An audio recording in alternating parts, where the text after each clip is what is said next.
যা সবকিছুকে সমান করে দিতে পারে, যা সব থেকে বেশি শক্তিশালী, সব থেকে বড় সম্পত্তি, সব থেকে বড় শিক্ষক এবং সব থেকে বড় সুযোগ। এই সময় যখন ভালো যায় তখন তা আপনাকে আমিত্বে মত্ত করে তোলে, অহংকারে নিমজ্জিত করে দেয়।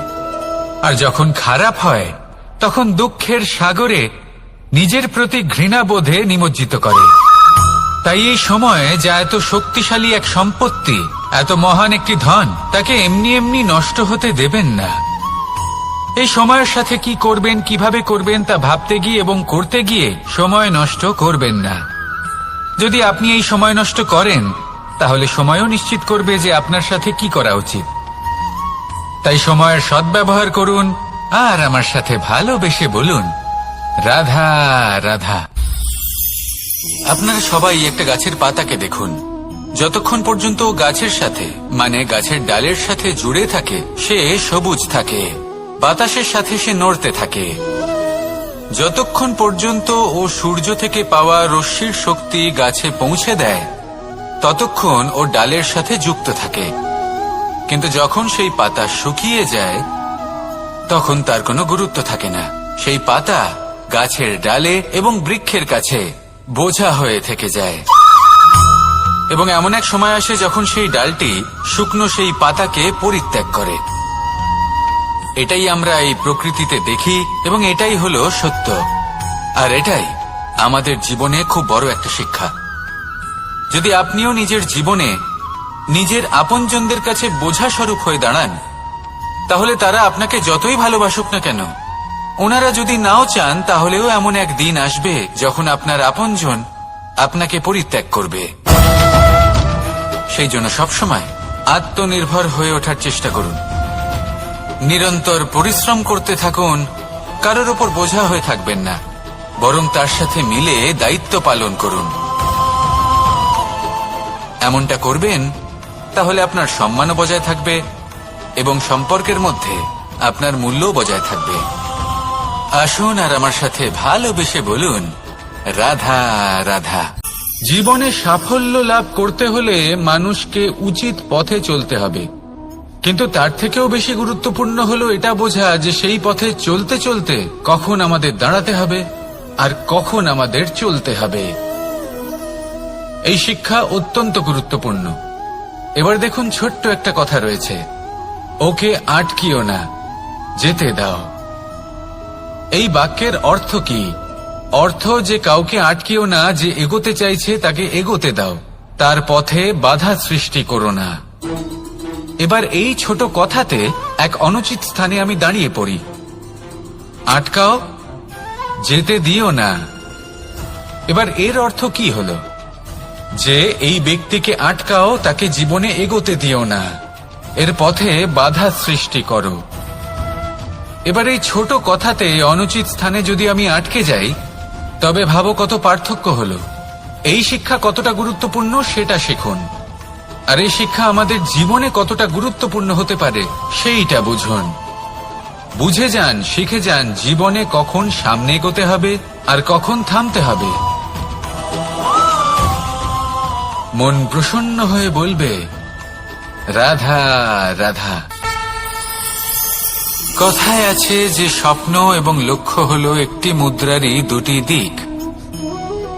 যতক্ষণ না স্বপ্ন দেখছেন ততক্ষণ বুঝবেন কি করে আপনার লক্ষ্য কি। স্বপ্ন দেখে যদি নিজের লক্ষ্য বুঝতে পারেন, সেটা পেতে চান, তবেই সেটা লাভ করতে পারবেন। কিন্তু স্বপ্ন এবং লক্ষ্য এই দুইয়ের মধ্যে একটা ভারসাম্য রয়েছে যেটা বজায় রাখা প্রয়োজনীয়। একে আমরা বলে থাকি পরিশ্রম। দেখুন, যদি আপনি স্বপ্ন দেখতে চান তাহলে পরিশ্রম ত্যাগ করে নিদ্রা লাভ প্রয়োজন। কিন্তু যদি আপনি লক্ষ্য লাভ করতে চান তাহলে আপনাকে নিদ্রা ত্যাগ করে পরিশ্রম করতে হবে। তাই আলস্য ত্যাগ করুন এবং সিদ্ধান্ত নিন যে আপনি কি চান। আপনার জীবনের এই তুলাদণ্ডে স্বপ্নের পাল্লা ভারী হওয়া প্রয়োজন নাকি লক্ষ্যের? আমার মতে এই দুইয়ের মধ্যে যদি ভারসাম্য বজায় রাখেন তবে পথ নিজে থেকেই সামনে আসবে। শুধু সেই পথে অগ্রসর হতে থাকুন এবং আমার সাথে ভালোবেসে বলুন, রাধা রাধা। ঈশ্বর আসলে কে? সংসারের বেশিরভাগ মানুষের কাছে ঈশ্বর হলেন এই সংসারের রচয়িতা, পালনকর্তা। কারোর কাছে উনি জ্ঞাতা, কারোর কাছে উনি হলেন আস্থার প্রতীক, আবার কারোর জন্য শুধুমাত্র অন্ধ বিশ্বাস। কিন্তু এই ঈশ্বর কি কোনো শরীর, নাকি একটা বোধ, নাকি শুধুই শ্রদ্ধা? ঈশ্বর হলেন তিনি যিনি হলেন আপনার ইষ্ট। সেই জন্যই তো গুরু, মাতা, পিতা এনাদেরও ঈশ্বরই বলা হয়েছে। যাদেরকে আমরা ঈশ্বর বলে মনে করি, যারা আমাদের ইষ্ট, তারা আমাদের একটি পথ দেখান, একটি দিকে চালিত করেন। সেই পথে চলে আপনি শুভ কর্ম করতে পারেন। আর যখন কোনো ব্যক্তি তার ঈশ্বরের আদেশ পালন করেন, তখন সে নিজে থেকেই শুভ পথে অগ্রসর হয়ে যান। বেশ কয়েকজন মানুষ ঈশ্বরের ওপর আস্থা রাখেন এবং ভাবেন যে অনুচিত কোনো কাজ করা উচিত নয়, ঈশ্বর দেখছেন। ওনারা ভয় পান যে কোনো অনুচিত কর্ম করলে কে জানে তার পরিণাম কি হবে। এমন অনেক ব্যক্তি রয়েছেন যারা ঈশ্বরকে বিশ্বাস করেন এবং জানেন যে ঈশ্বর তাদেরকে দেখছেন। তাই যে যে শুভ কর্ম ওনারা করেছেন তার ফল তারা অবশ্যই পাবেন। এবার আপনি ভয় পেয়ে ঈশ্বরকে বিশ্বাস করবেন, নাকি বিশ্বাসের দ্বারা ঈশ্বরকে বিশ্বাস করবেন, সেই সিদ্ধান্ত আপনারই। কিন্তু হ্যাঁ, যদি আপনার মনে ঈশ্বরের জন্য কোনো স্থান থাকে, যদি আপনার কোনো ইষ্ট থাকেন, যদি আপনি কাউকে ঈশ্বর মনে করেন, যার প্রত্যেক আদেশ আপনি পালন করে থাকেন, তাহলে বলি ঈশ্বর কখনো আপনাকে অনুচিত পথে চালিত করবেন না। আসুন আমার সাথে ভালোবেসে বলুন, রাধা রাধা।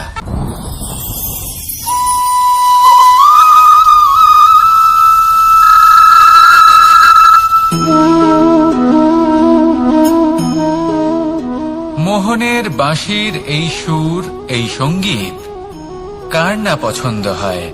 সবারই খুব ভালো লাগে। এবার এই সুর আসে কোথা থেকে? কেউ বলবেন কৃষ্ণের হৃদয় থেকে। সত্য কথা, এই সুর হৃদয় থেকে নির্গত হয় এবং প্রকট হয় এই বাঁশি থেকে। এই বাঁশিটাকে দেখুন, এই ছিদ্রগুলি দেখুন, প্রত্যেকটা সুর থেকে নিজস্ব একটা স্বর নির্গত হয়। এবার যে ব্যক্তি এই সমস্ত সুর এবং স্বর বুঝতে পারেন, এতে নিপুণ, তিনি এই বাঁশির দ্বারা যে সুর নির্গত করবেন তা তো মধুর অবশ্যই হবে। এবার জীবনের সাথেও কিছুটা এরকমই ঘটে। জীবনের কিছু নীতি থাকে, অর্থ, কুটুম্ব এবং আধ্যাত্মিক। যদি জীবনের প্রত্যেকটা মুহূর্ত সুখময় হয় এরকম আপনি চান, তাহলে এই তিনটি নীতিতে আপনাকে নিপুণ হতে হবে। কোনো একটি বিশেষ নীতির প্রতি যদি আপনি বেশি ঝুঁকে পড়েন, তাহলে বাকি দুই নীতি থেকে যা সুখ লাভ করা সম্ভব তা পারবেন না। ধন অর্জন করতে হবে পরিবারের জন্য, পরিবারের সুখ মনের শান্তির জন্য, মনে শান্তির প্রয়োজন মনের শুদ্ধতার জন্য। যখন এই মন শুদ্ধ হবে, জীবন শুদ্ধ হবে, পবিত্র হবে, সুন্দর হবে এবং ভালোবেসে বলবে, রাধা রাধা।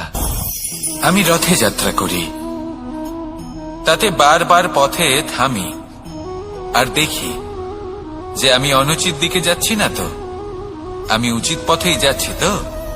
কারণটা কি? কারণ হলো যাতে আমি পথভ্রষ্ট না হয়ে যাই। জীবনযাত্রাতেও এটাই প্রয়োজন। জীবনযাত্রায় ভোগ বিলাসের পথে হারিয়ে যাওয়া খুব সহজ। বারবার থেমে আপনাকে দেখতে হবে, নিজেকে কিছু প্রশ্ন করতে হবে। আমি কি আজ সেই কর্মই করছি যেটা আমি করতে চেয়েছিলাম? আমি কি আজ সেই জীবন যাপন করছি যেমন আমি যাপন করতে চেয়েছিলাম? যদি এই প্রশ্নগুলোর উত্তর হ্যাঁ হয়, তাহলে এগোতে থাকুন, নয়তো থেমে যান এবং বিচরণ করুন। মনে রাখবেন, এই সংসার অত্যন্ত জটিল আর এতে হারিয়ে যাওয়া অত্যন্ত সরল। সেই জন্য নিজে থেকে বারবার থামা এবং জীবন চিন্তন করা অত্যন্ত আবশ্যক।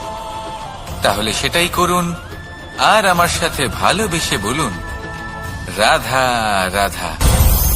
এই সংসারে যখনই দুজন মানুষ একত্রিত হয়ে কোনো সমস্যার বিষয়ে আলোচনা করেন, তখন হয় সবার শেষে কোনো না কোনো সমাধান বের করেন বা কোনো না কোনো বিবাদ করেন। এই বিবাদ হলো মনুষ্য জীবনের সবথেকে বড় ঝামেলা, সবথেকে বড় সমস্যা। ভেবে দেখুন এই বিবাদ কেন হয়? তখনই হয় যখন বার্তালাপ ঠিকমতো হয় না। আর বার্তালাপ ঠিকমতো কেন হয় না? কারণ বেশিরভাগ সময় মানুষ একটাই ভুল করে বসে। সামনের মানুষের কথা শোনেন, কিন্তু তার উত্তর দেবার জন্য, তার কথার মর্ম বোঝার জন্য নয়। কিন্তু যেদিন থেকে, যে মুহূর্ত থেকে আপনি এটা শিখতে শুরু করে দেবেন যে আমি অপরের কথা শুনব, কিন্তু সেটা বোঝার জন্য, তাকে উল্টে জবাব দেবার জন্য নয়, সেদিন থেকেই বিবাদের সমাপ্তি ঘটবে আর বার্তালাপ স্পষ্ট হয়ে যাবে। দেখুন, হয় সামনের মানুষের কথা বুঝতে শিখুন, বা নিজের বক্তব্য ভালোভাবে সামনের মানুষটাকে বুঝিয়ে বলুন। বার্তালাপ নাকি বিবাদ, আপনি কোনটা চান? সিদ্ধান্ত আপনার।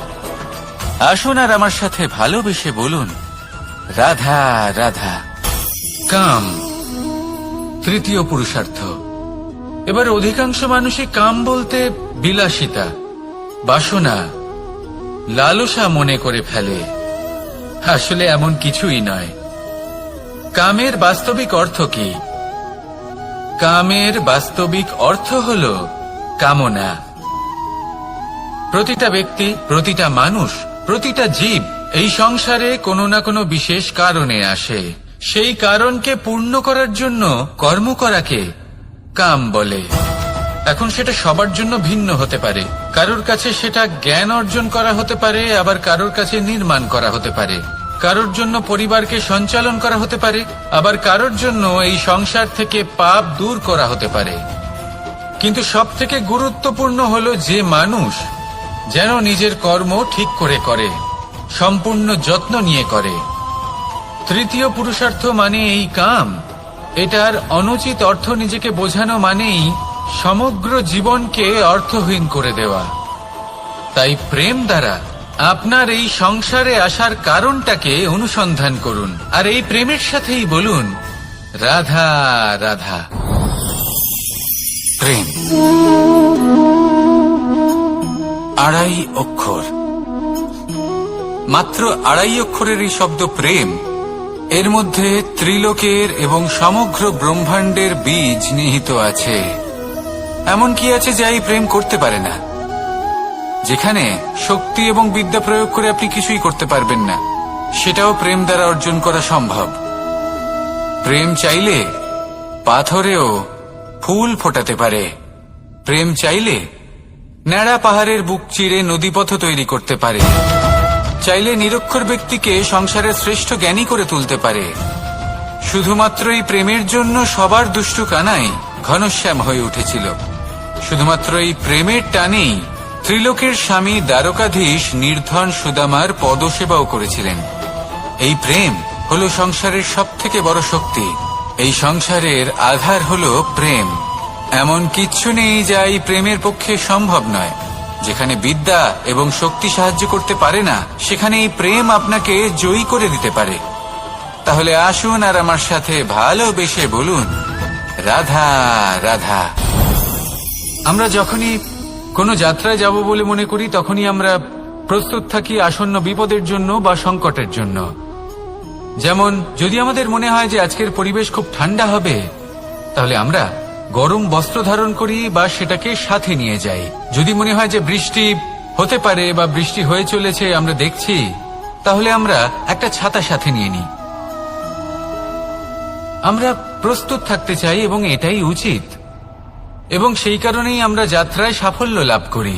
কিন্তু যদি আমরা কথা বলি জীবনযাত্রা নিয়ে, যা কিনা সব থেকে বেশি গুরুত্বপূর্ণ, তাহলে তার জন্য আমরা পূর্ণরূপে প্রস্তুত থাকি না।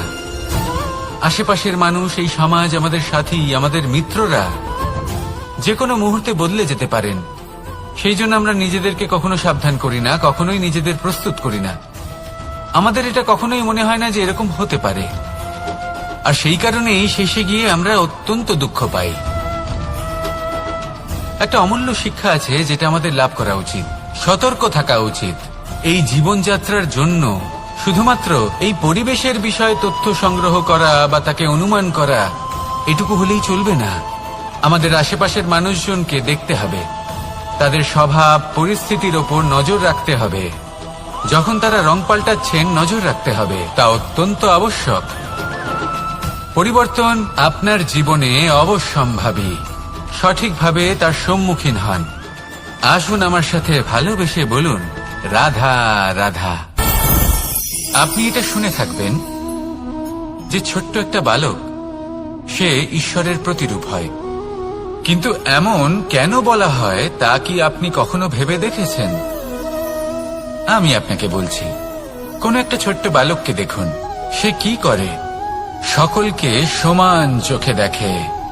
ওর মনে না কোনো ছলনা রয়েছে, না কোনো কপটতা, না অহংকার রয়েছে, আর না কোনো বিষয় নিয়ে কোনো চিন্তা। সকলকে সে সমান চোখে দেখে আর নিজের মধ্যেই প্রসন্ন থাকে, সকল বিকার থেকে মুক্ত। এগুলোই তো সেই গুণ সেই বালকের মধ্যে, যা হলো ঈশ্বর স্বরূপ। এবার ভেবে দেখুন, যদি প্রত্যেকটা মানুষ এই ছোট বালকের মতো সেই সব গুণ নিজের মধ্যে জাগ্রত করে তোলে, তাহলে কি হবে? তারাও ঈশ্বর তুল্য হয়ে উঠবে। তাই আপনিও এটাই করুন। নিজের মনকে বিকার মুক্ত করুন সেই ছোট্ট বালকের মতো। মনের মধ্যে না কোনো চিন্তা রাখবেন, না মোহ, না ক্রোধ, না কোনো রকমের ছলনা বা কপটতা। সবাইকে সমান চোখে দেখুন আর নিজের মনেই প্রসন্ন থাকতে শিখুন। এই মন প্রেমময় হয়ে বলবে, রাধা রাধা। এই পুস্তক বড়ই কাজের জিনিস। কাহিনী হোক, কবিতা হোক, স্মৃতি হোক, এতে যাই লিখে দেবেন তা ভবিষ্যতের পুঁজি হয়ে যাবে। কিন্তু যদি কখনো এমন হয় যে এই পুস্তক ময়লা হয়ে যায়, বা যদি কোনো পাতায় আপনি ভুল করে কালি ফেলে দেন, বা কোনো বাক্য লিখতে গিয়ে আপনি ভুল করে ফেলেন, তাহলে আপনি কি করেন? সেই পুস্তক কি আপনি তুলে ফেলে দেন? না, তাই তো। শুধু একটা পাতা ছিঁড়ে ফেলেন যাতে সেই পুস্তক সঠিক থাকে, সুন্দর হয়ে ওঠে। এই পুস্তকের মতোই হয় আমাদের সম্পর্ক। তার সেই এক পাতা, একটা ভুল। তাই যে কোনো সম্পর্কে যদি কারোর কোনো ভুল হয়ে গিয়ে থাকে, তাহলে সেই ভুলকে সম্পর্ক থেকে দূরে করা সঠিক হবে। সেই ভুলকে ভুলে যাওয়াই সঠিক হবে। সেই সম্পর্ক ভাঙা নয়, সেই সম্পর্ক সামলে রাখুন। কারণ ভুল তো সবার দ্বারা হয়। যদি এরকম করেন, তবেই জীবনরূপী পুস্তক আরো সুন্দর হয়ে উঠবে। একে অপরকে ক্ষমা করতে শিখুন। একে অপরের ভুলকে ভুলে যেতে শিখুন। তারপর দেখবেন এই জীবনে আরো আনন্দ আসবে, আর এই সম্পর্ক নিঃশ্বাস নিতে থাকবে। রাধা রাধা।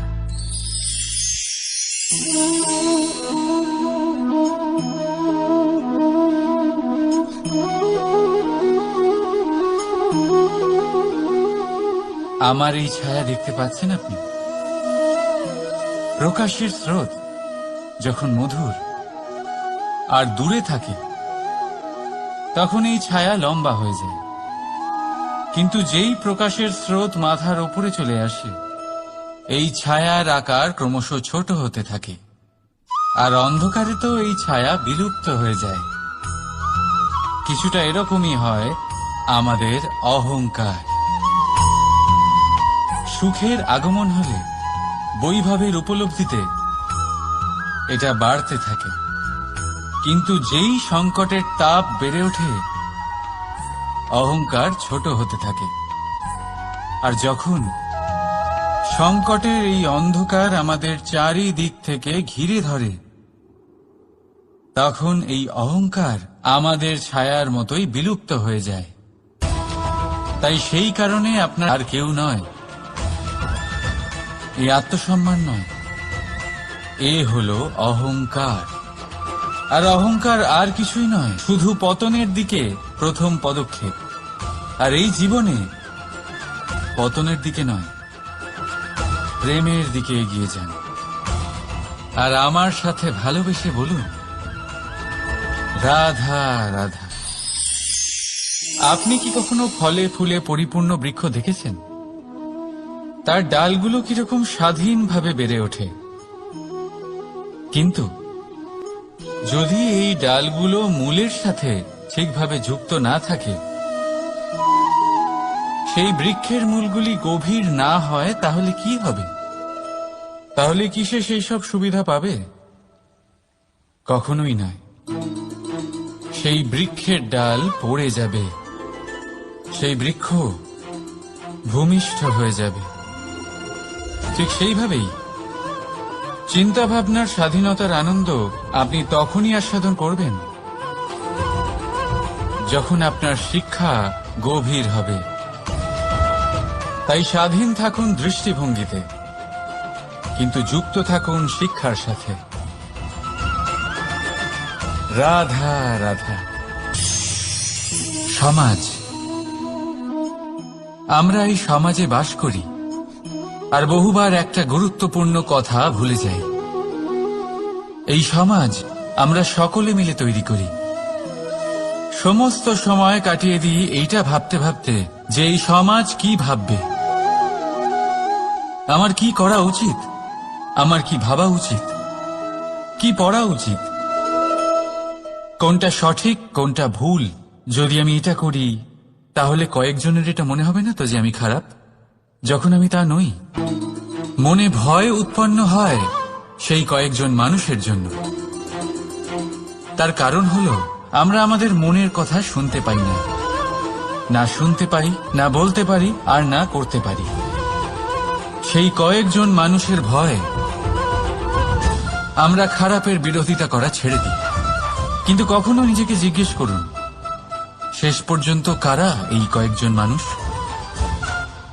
এই সংসারে প্রতিটি মানুষেরই নিজের আলাদা আলাদা ব্যক্তিত্ব আছে, আলাদা দৃষ্টিভঙ্গি আছে। তাই যদি আপনি এটা ভাবেন যে আপনি সবাইকে খুশি করতে পারবেন, তাহলে আপনি ভীষণ বড় ভুল করছেন। জীবনে কর্ম তাই করুন যাতে আপনার অন্তরাত্মা সন্তুষ্ট হয়। আর অন্তরাত্মা সন্তুষ্ট তখনই হবে যখন আপনার কর্ম শুভ হবে। তাই নিজের মনের কথা শুনে এই সংসারে শুভ কর্ম করতে থাকুন, তবেই এই সংসারের কর্মে আপনি সার্থক হবেন। রাধা রাধা। এই পাতাকে দেখুন, কত কোমল, কত শীর্ণ। যদি এর উপরে একটুও জোর খাটান বেঁকে যাবে। পাতা তো এরকমই হয়, একটু জোর খাটালেই তা বেঁকে যায় এদের নমনীয়তার জন্য। কিন্তু ওদের এই নমনীয়তার জন্য ঝড়ে বিপর্যয়ে ওরা ভেঙে পড়ার থেকে বেঁচে যায়। যদি এদের বদলে কোনো দৃঢ় বৃক্ষ হয়, তখন হাওয়ার তীব্র গতি সে সহ্য করতে পারে না, তার সম্মুখীন হতে পারে না, ভেঙে পড়ে যায় সে। ঠিক সেই রকমই হয় আমাদের সম্পর্ক। যদি এর মধ্যে সেই নমনীয়তা না থাকে, অহংকারের দৃঢ়তা থাকে, সেই সম্পর্ক নষ্ট হয়ে যায়।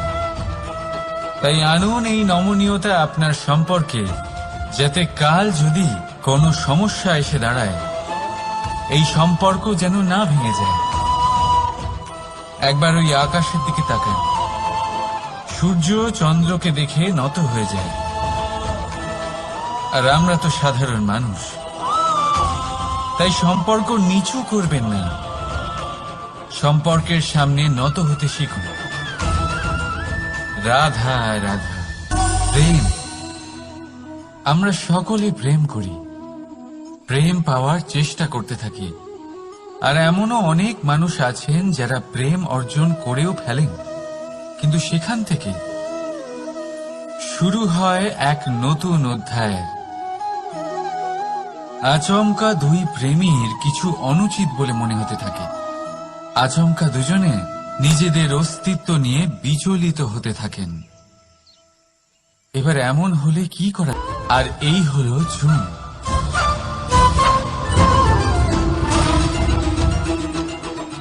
এবার এটাকে দেখুন, যখন চুন আর হলুদকে একসাথে মিলিয়ে দেওয়া হলো, তখন ওরা নিজেদের রং ত্যাগ করে দিয়ে একটা নতুন রং তৈরি করল। প্রেমের রঙও কিছুটা এইভাবে অর্জন করা হয়। এখানে কোনো আমি থাকে না, শুধু আমরা হয়, শুধু একাত্ম হয়। সেই জন্য ত্যাগ করুন নিজের অস্তিত্বকে আর মনের উত্তেজনাকে আলিঙ্গন করুন। তারপর দেখুন আপনার এই প্রেম আপনাকে কোথায় কোথায় নিয়ে যায়। রাধা রাধা। এই সংসারে অসংখ্য মানুষ অর্থ আর সামর্থ্য দিয়ে মূল্যায়ন করেন যে কোনো মানুষের, নিজেদেরও আর অন্যদেরও। আর বহুবার অর্থ আর সামর্থ্য অর্জন করতে গিয়ে আমরা সময়, সম্পর্ক আর স্বাস্থ্য পিছনে ফেলে আসি। আমরা তার খেয়াল রাখি না। ভাবি যে একবার এই অর্থ আর সামর্থ্য অর্জন করে নেওয়ার পর তারপর সময়ও আমাদের কথা মতো চলবে, সম্পর্কগুলো আরো মধুর হয়ে যাবে, আর স্বাস্থ্যও আমাদের হাতের মুঠোয় থাকবে। কিন্তু এই অর্থের জন্য যখন আমরা এই তিনটেই হারিয়ে ফেলি, তখনই আমরা বুঝতে পারি যে আমরা কতটা অর্থহীন ছিলাম।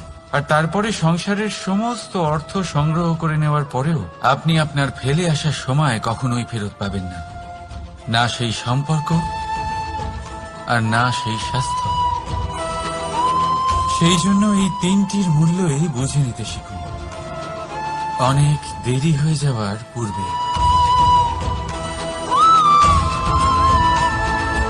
রাধা রাধা। অনেক উচ্চতায় পৌঁছতে গেলে আমাদের কি প্রয়োজন হয়? এর উত্তর বড়ই সহজ, সিঁড়ির। এবার এর মধ্যে একটা গভীর রহস্য লুকিয়ে আছে। আমরা যখন দ্রুত সিঁড়ি দিয়ে উঠি, তখন কাউকে পেছনে ফেলে এলে তখন তাকে দেখে কি আমরা ছোট মনে করি? তাকে কি আমরা নিচু নজরে দেখি? যদি কাউকে ধাক্কা দিয়ে আমাদের এগোতে হয়, তাকে দেখে কি আমরা উপহাস করি? যদি আপনার উত্তর হ্যাঁ হয়, তাহলে এটা আপনার বড় ভুল। আপনার সিঁড়িতে যার সাথেই দেখা হোক, মধুর সম্পর্ক বজায় রাখুন, স্নেহময় ব্যবহার করবেন তার সাথে, বিনম্র থাকবেন। কারণ যে সিঁড়ি দিয়ে আপনি উঠছেন, মনে রাখবেন সেই সিঁড়ি দিয়ে আপনাকে নিচেও নামতে হবে। যদি এই সিঁড়ি না থাকে তাহলে নিজের বিজয় উৎসব অবশ্যই পালন করবেন, কিন্তু যারা পিছনে থেকে যায় তাদের নিয়ে উপহাস কখনো করবেন না। রাধা রাধা। ভাবুন আমি কি করছি। আমি স্নান করতে চেষ্টা করছি। এই সরোবরে আমি আমার প্রতিচ্ছবি দেখতে পাচ্ছি। এবারে আমি যদি মনে মনে একথা ভেবে নিই যে আমার প্রতিচ্ছবির স্নান করা এর অর্থ হলো আমার শরীরে স্নান করে নেওয়া, সেটা কি সঠিক হবে? এমন কি সত্যি হয়? না, কখনোই না। কারণ আপনার শরীর স্বয়ং আপনার অধীনে। যতক্ষণ না আপনি নিজের শরীরকে ভেজাবেন, ততক্ষণ আপনার প্রতিচ্ছবি ভিজবে না। এবারে আপনি ভাবছেন আমি এই অযথা কথাগুলি কেন বলছি। কারণ এই কথাগুলোর সম্পর্ক আছে আমাদের জীবনের অভিজ্ঞতার সাথে। আমাদের জীবনের এই অভিজ্ঞতা অত্যন্ত গুরুত্বপূর্ণ হয়। কিছু মানুষ এমন আছেন যারা সংকটের সম্মুখীন হতে চান না, কঠিন পরিস্থিতির সম্মুখীন হতে চান না, সেইগুলোর থেকে দূরে পালান, আর তার সাথে এটাও আশা করতে থাকেন যে বড় বড় সংকটের সম্মুখীন হওয়ার অভিজ্ঞতা আপনা আপনি হবে, সেই সাহস আপনা আপনি চলে আসবে। কিন্তু এটা কখনোই হয় না। তাই সংকটের সম্মুখীন হন তার থেকে দূরে না পালিয়ে, কারণ এই অভিজ্ঞতা বসে বসে কখনোই হয় না। তার জন্য আপনাকে সেই পথেই চলতে হবে যেখানে সংকট আছে, বাধা আছে, কঠিন পরিস্থিতি আছে, আর সেই পথে নির্ভয় হয়ে চলতে হবে, তার সম্মুখীন হতেই হবে। তারপর দেখবেন সেই পথে আপনার শক্তি, আপনার সাহস আপনার জন্য অপেক্ষা করছে। রাধা রাধা। ফলটা দেখছেন আপনি? এটা সেই ফল যেটা গাছের সবচেয়ে উঁচু ডালে পাওয়া যায়, কিন্তু যখন এটা খসে পড়ে তখন এটা আকাশের দিকে যায় না যা ওপরে আছে, সে যায় সেই ভূমির দিকে যে নিচ থেকে তার দিকে তাকিয়ে থাকে। কেন?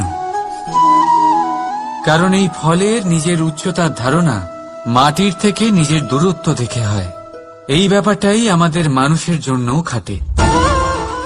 যদি আপনি সম্পন্ন হন তাহলে তাদের সাহায্য অবশ্যই করবেন যাদের সামর্থ্য আপনার থেকে কম, যাদের সাহায্যের অত্যন্ত প্রয়োজন। আপনার সামর্থ্য বেশি কারণ তাদের আপনার থেকে সামর্থ্য কম। দেখুন, জীবনে আনন্দ শুধু বড় হওয়ায় নয়, বরং তাদের সাহায্য করেও আছে যারা কোনো কারণবশত আপনার থেকে নিচে রয়ে গেছেন। আর যখন একটা ফল এই কথাটা বুঝতে পারে তখন আপনি নয় কেন? রাধা রাধা। সময় বড়ই বিচিত্র অনুভব দেয়। যখন অপেক্ষা করছেন তখন অনেক লম্বা হয়ে যায়। প্রতিটা মুহূর্ত একটা গোটা দিনের মতো মনে হয়। ঠিক সেইভাবেই যদি কোথাও যেতে দেরি হয় তখন সময় দৌড়তে থাকে, প্রসন্নতায় বয়ে যায় আর নিরাশায় থমকে যায়। আপনদের সাথে থাকলে সময়ের খেয়ালই থাকে না, শত্রুদের সাথে থাকলে সেই সময়ই খারাপ হয়ে যায়। কিন্তু এটাই কি সত্যি বাস্তব? না, সময় তো সময়ই হয়, নিজের গতিতেই চলে সে। শুধু সেই গতির আভাস আমাদের মানসিক অবস্থা অনুযায়ী বদলে যেতে থাকে। তাই এই সমস্যা সময়ের নয়, আমাদের মানসিকতা। তাই নিজেকে খুশি রাখুন, অন্যদেরও খুশি রাখুন। আগের সমস্ত ঘটনা ভুলে যান আর একটা উজ্জ্বল ভবিষ্যতের দিকে অগ্রসর হন। সময় সবসময় ভালোই লাগবে। প্রেম করুন সবার সাথে, সময় সবসময় সুখেই কাটবে। রাধা রাধা। অগ্নি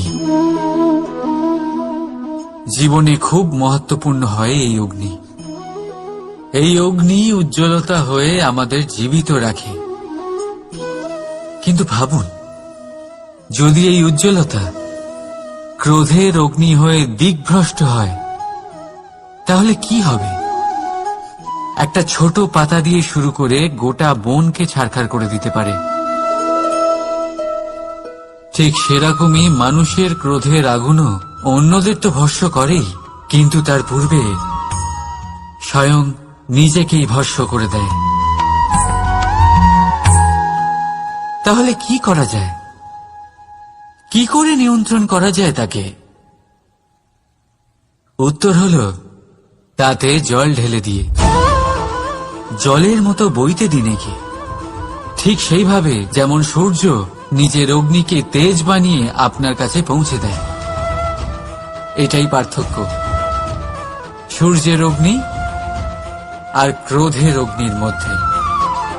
সূর্যের অগ্নি বিচ্ছুরিত হয়ে প্রতিফলিত হয়ে আসে, আর সেই জন্যই তাকে তেজ বলা হয়। অন্যদিকে আমাদের ক্রোধের আগুনের কোনো সীমাই থাকে না। তাহলে নিজের অন্তরের শক্তিকে ক্রোধের আগুন বানিয়ে জ্বালাতে চান, নাকি উজ্জ্বলতা বানিয়ে বিস্তারিত করতে চান? সিদ্ধান্ত আপনার। রাধা রাধা। এই সংসার অনেকটাই বড়, আর আমরা তার কাছে অত্যন্ত নগণ্য। এই সংসারে এমন অনেক মানুষ পাওয়া যায় যারা বোঝান যে এই সংসারটা কতটা বড়, কতটা অদ্ভুত, কতটা সুন্দর। আর এই সংসার রচনা করে পরমেশ্বর কত মহান এক কাজ করেছেন। কিন্তু আপনি এই জীবনে মাত্র কয়েকজন মানুষকেই পাবেন যারা আপনাকে এটা বলবেন যে এই সংসারে আপনি কতটা গুরুত্বপূর্ণ, আপনি কতটা অদ্ভুত। যদি আপনি তাদের সাথে থাকেন তাহলে তারা নতুন কিছু সৃষ্টি করতে পারেন, এই সংসারকে আরো কতটা পবিত্র করতে পারেন। তাই এই সংসারকে গুরুত্ব না দিয়ে সেই মুষ্টিমেয় কিছু মানুষকে গুরুত্ব দিন, কারণ তারাই হলো আপনার আপনজন, আর তারাই আপনাকে সঠিক পথে চালিত করবে। মানুষকে তো বর্ষার স্রোতও বয়ে নিয়ে যেতে পারে, তাকে সাগরও ডুবিয়ে দিতে পারে, কিন্তু গঙ্গা জল সবচেয়ে বেশি শুদ্ধ, কারণ তার কয়েক ফোঁটা মানুষকে মুক্ত করে দেয়। রাধা রাধা। এ হলো একটা পাতলা সুতো। ভাবছি যদি এটা দিয়ে আমি পোশাক বানাই তাহলে নিজের জন্য কত সুন্দর একটা পোশাক বানাতে পারবো। কিন্তু যদি এটা আমি, চিন্তা করবেন না,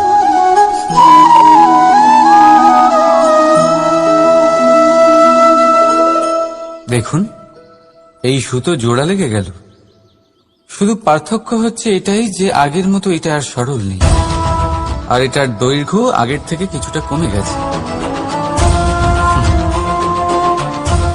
এই সংসারে প্রেমের সাথেও ঠিক এটাই হতে পারে। প্রেমের এই সুতো যা দুই মানুষকে একসাথে বেঁধে রাখে, অহংকার আর স্বার্থের আঘাত সে সহ্য করতে পারে না, ছিঁড়ে যায়। চেষ্টা করলে আবার এই সম্পর্ক হয়তো জোড়া লাগতে পারে, কিন্তু তা আগের মতো কখনোই থাকে না, কারণ মনে গিট পড়ে যায়। সেই জন্য প্রেমকে স্নেহের সাথে সামলে রাখুন, অহংকার আর স্বার্থের থেকে দূরে থাকুন। রাধা রাধা। আগুন কি করে? জ্বালায়। সেটা কাঠই হোক, কয়লা হোক, বস্ত্র হোক, যাই আপনি আগুনে দেবেন তা ভস্ম হয়ে যাবে। কিন্তু সোনা, যদি আপনি সোনা আগুনে ফেলেন তাহলে তা কুন্দন হয়ে নিজের অস্তিত্ব তৈরি করে। যদি আপনি লোহা গরম করেন তাহলে তা ইস্পাত হয়ে যায়। কেন? কেন হয় এরকম? কারণ তাদের অন্তরের আগুন জ্বালানোর আগুনের থেকে অনেক বেশি তীব্র হয়। এই আগুন হলো পবিত্রতার, এই আগুন হলো নিশ্চয়তার। যদি আপনার লক্ষ্য স্থির থাকে, আপনার ইচ্ছে দৃঢ় হয়, তাহলে কুন্দন হয়ে বেরোবেন, ইস্পাত হয়ে বাঁচবেন, অন্তর থেকে শক্তি পাবেন, আর কেউ আপনার সাথে কোনো অনিষ্ট করতে পারবে না। রাধা রাধা। মানুষের জীবন কি? আপনি বলতে পারেন জন্ম আর মৃত্যুর মধ্যেকার সময়। আর মৃত্যু কখন হয়? যখন মানুষ শ্বাস নেওয়া বন্ধ করে দেয়, হাত পা নাড়ানো বন্ধ করে দেয়, ভাবা ছেড়ে দেয়। এমনটা নয়, এই ভাব যা মানুষকে মানুষ করে তোলে, যা এক মানুষকে আর এক মানুষের কষ্টে তার প্রয়োজনীয়তা অনুভব করে, আর সেটাই তাকে শক্তি দেয় অন্য কাউকে সহায়তা করার জন্য, তাকে পাত্র করে এই সৃষ্টির নিয়ন্তা হবার জন্য। দেখুন, এই সংসারে মৃত্যু কেবলমাত্র একবারই হয়, তাই তার আগে কেন মরব? এই করুণাকে কেন মারব? নিজের মনুষ্যত্ব বজায় রাখুন, মৃত্যুর পরেও আপনি জীবিত থাকবেন।